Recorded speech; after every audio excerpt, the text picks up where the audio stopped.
और मजेदार बात बताइए, जब वो वीडियो अपलोड हुई कितनों को समझ आया था मैं किसके बारे में बात कर रहा हूं? बहुत कम लोगों को।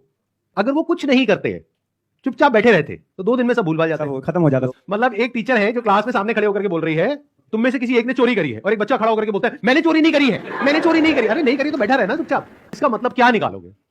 अब आ करके कह रहे कि बताओ इसमें स्कैम क्या है। तो ठीक है, मैं बताता हूं स्कैम क्या है, आज अच्छे से बताता हूं और पूरी दुनिया को समझाता हूं कि स्कैम होता क्या है। अब जरा इस इंसान के बैकग्राउंड को देखो कि इंसान है कौन। ये अपने नाम क्या लगाते हैं? डॉक्टर। जब यहां पर ये आए थे तो मुझे लगा था डॉक्टर है, लेकिन बाद में जब मैंने रिसर्च करी अभी पिछले 1 हफ्ते में ये सब जो हुआ है, तो मुझे पता लगा इन्होंने कोई एमबीबीएस नहीं किया है, इंडिया की किसी भी यूनिवर्सिटी से या यूएस से, यूके से, कहीं से कुछ नहीं किया है। कहां से डिग्री मिली है, कैसे मिली है, वो अगर आप थोड़ा सा रिसर्च करोगे तो आपको समझ आ जाएगा। किसने बोला पाकिस्तान से? देखो मैं आपको हिंट देता हूं, पाकिस्तान इंडिया का नेबर है, ऐसे ही इंडिया का एक नेबर है बांग्लादेश, श्रीलंका। अभी काम करते हैं, अब लीगली बात करते हैं कि स्कैम है या नहीं है, कि मतलब हमारी कंट्री का जो लॉ है वो क्या बोलता है, उसको स्टडी करते हैं। कोई बहुत मजेदार बात बताता हूं, ये सिखा रहे हैं 10 दिन का एमबीए। 10 दिन में कौन सा एमबीए होता है? मतलब इस हिसाब से आईआईएम और ये जितने टॉप एमबीए कॉलेजेस हैं उसकी प्रिपरेशन के लिए लोग कोचिंग में जाते हैं, तैयारी करते हैं कैट को क्रैक करने के लिए, उस सबकी तो कोई जरूरत ही नहीं है।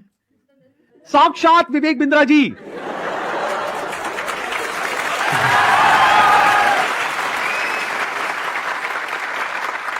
आपके सामने 10 दिन तक रोज प्रकट होंगे और आकर के आपको 10 दिन में एमबीए करा देंगे।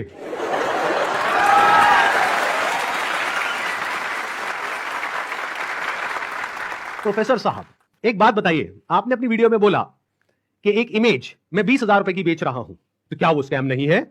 और वो 50,000 का कोर्स बेच रहे हैं तो वो स्कैम है? इसका क्या मतलब है? मतलब भाई साहब ये है कि मेरी जो 20,000 की इमेजेस हैं वो कौन खरीदता है? आप में से कोई भी है जिसने आज तक मेरी कोई भी इमेज खरीदी? Not even a single person. तो हमारी इमेजेस कौन खरीदता है?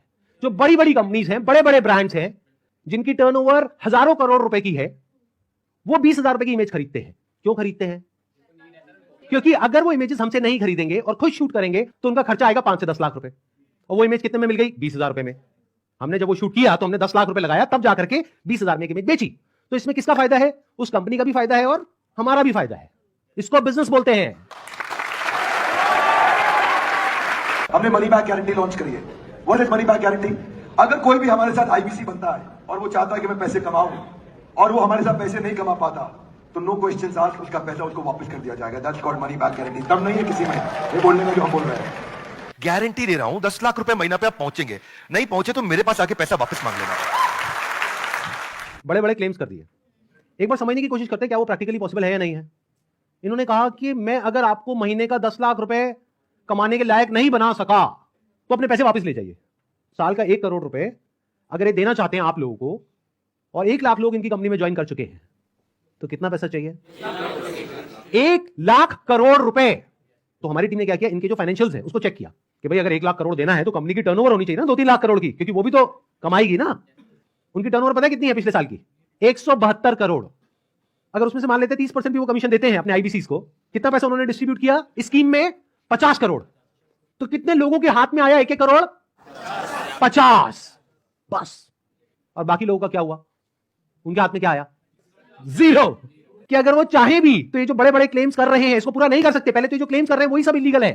This is complete scam. अरे यही तो उन सब लोगों ने किया जो हमारा देश छोड़ करके भाग गए हैं। पब्लिक से पैसा ले लिया या बैंक से पैसा ले लिया, और जब बैंक आया पैसा वापस मांगने के लिए जो उसका हक है, तो उन्होंने कहा हमारे पास तो नहीं है देने के लिए, वो तो हमने पार्टीज में खर्च कर दिया। वो मेरी बर्थडे पार्टी थी ना, वहां पे डांस करने में बहुत मजा आ रहा है। एक्शन को हम 2 कैटेगरीज में डिवाइड कर रहे हैं। एक वो जिनके साथ में स्कैम हुआ है, एक वो जिनके साथ में नहीं हुआ है। मान लेते हैं 1 लाख लोग हैं जिनके साथ में स्कैम हुआ है, यानी कि उनका पैसा ये कंपनी मार करके बैठी है और वापस नहीं कर रही है। तो उन्हें क्या करना चाहिए? सबसे पहले जाकर के एफआईआर करनी चाहिए। अगर वो पुलिस वाले एफआईआर नहीं करते हैं तो उनको सारे सर्कुलर्स दिखाने चाहिए कि भाई आरबीआई ने कहा है, आप ये लिख करके दे दो हमको कि आप एफआईआर नहीं कर सकते इनके अगेंस्ट। तो उन्हें एफआईआर लॉन्च करनी ही पड़ेगी। और अगर इंडिया के अलग अलग पार्ट्स में बहुत सारे लोग इस तरीके से एफआईआर लॉन्च करते हैं, तो जितनी भी हायर अथॉरिटीज हैं लाइक सीबीआई एंड ईडी, वो सब एक्शन में आ जाएंगी। मतलब उनको भी आइडिया लगेगा कि ये कोई छोटा मोटा स्कैम नहीं है, 500 करोड़ का स्कैम है, छोटा अमाउंट नहीं होता है। और ये पैसा किसका है? पब्लिक का है। और पब्लिक में भी एक बार को मान लो किसी 50-60 साल के आदमी का होता तो मुझे इतना दर्द नहीं होता। 18-19 साल के बच्चे का है जिसकी जेब में 50 रुपए नहीं होते हैं, तो पहला क्या है, अगर आपके साथ में ऐसा कुछ हुआ है तो नंबर 1 एफआईआर लॉन्च करो। नंबर 2, अभी तक मैं इसमें डायरेक्टली इन्वॉल्व नहीं था लेकिन अब हो गया हूं, तो अब आप लोग अकेले नहीं है। मेरा एक सिंपल सा प्लान है कि मैं अपने चैनल पर मोनेटाइजेशन ऑन करूंगा, वहां से मेरे पास में कुछ पैसा आएगा। मान लो 2-3 महीने में मेरे पास में 1 करोड़ रुपए आ जाता है, तो इस 1 करोड़ को मैं यूज करूंगा इंडिया की सबसे अच्छी लॉ फर्म को हायर करने के लिए, जो कि इन लोगों को रिप्रेजेंट करेगी जिनके साथ ये स्कैम हुआ है। उसका पैसा कहां से आएगा? मेरे चैनल पे जो एड्स रन होंगी अगले 2-3 महीने तक, वहां से आएगा। अगर उस पैसे की मुझे जरूरत पड़ी तो, अगर उतना पैसा मैं खुद अरेंज कर पाया तो मैं एड्स ऑन नहीं करूंगा, लेकिन अगर मैं अपने बेस पे अरेंज नहीं कर सकता हूं तो मैं एड्स ऑन कर दूंगा। तो तैयार रहना, कल को बोलना मत कि एड्स कहां से ऑन हो गई। जरूरत पड़ी तो मैं 1-2 महीने के लिए एड्स ऑन करूंगा, फिर बंद कर दूंगा जैसे ही मेरे पास में उतना पैसा आ जाएगा जितना उस लॉ फर्म को देना है। फिर वापस से अगर मेरे पास में पैसा खत्म हो गया उनको देने के लिए 6 महीने बाद, फिर से एड्स ऑन कर देंगे। अपने घर की खेती है, क्या दिक्कत है?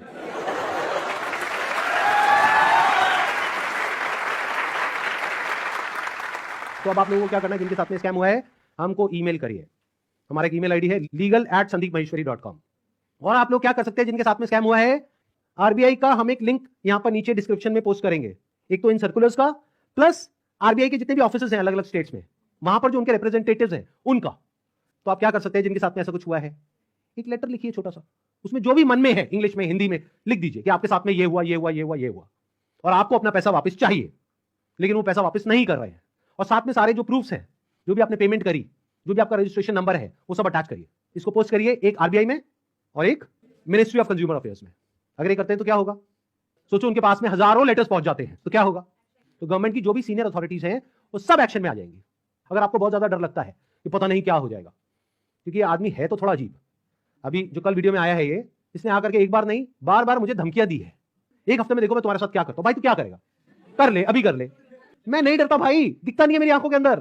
मेरे को मत डराने की कोशिश कर बार बार, तू अपनी आंखें दिखा कर।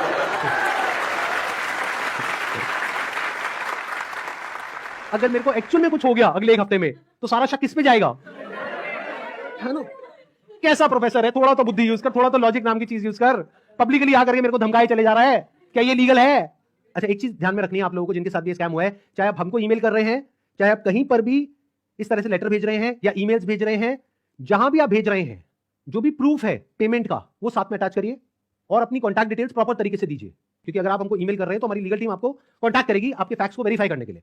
तो ये हो गया एक कैटेगरी उन लोगों की जिनके साथ में स्कैम हुआ है। अब बात करते हैं बाकी के लोग, जो आप लोग हो, क्या आप जेन्युइनली कुछ करना चाहते हो? कितने हैं जो जेन्युइनली कुछ करना चाहते हैं? तो एक हैशटैग है जिसको बहुत तेजी से हमको स्प्रेड करना है, मतलब कि जब ये वीडियो अपलोड होगी उसी दिन ये हैशटैग हर जगह ट्रेंड करना चाहिए, हर यूट्यूब के कमेंट सेक्शन में, ट्विटर पर, इंस्टाग्राम पर, हर जगह इसके बारे में बात होनी चाहिए। उसके पीछे क्या वजह है, क्योंकि जैसे ये वीडियो अपलोड होगी उनको समझ आ जाएगा कि अब उनके लिए सारे दरवाजे बंद हो गए हैं, and it is just a matter of time जब उनके अगेंस्ट बहुत बड़े लेवल पर लीगल एक्शन होने वाला है।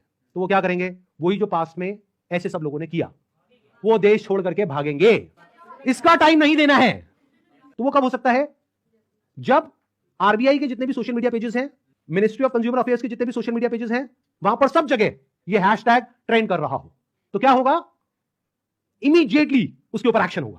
तो अब इनको रोकने का क्या तरीका है, एक हैशटैग है, ध्यान से सुन लो इस हैशटैग को, और यहां पे आ भी जाएगा नीचे और वीडियो में भी दिख रहा होगा आपको, हैशटैग स्टॉप विवेक बिंद्रा। रोको इसको भाई।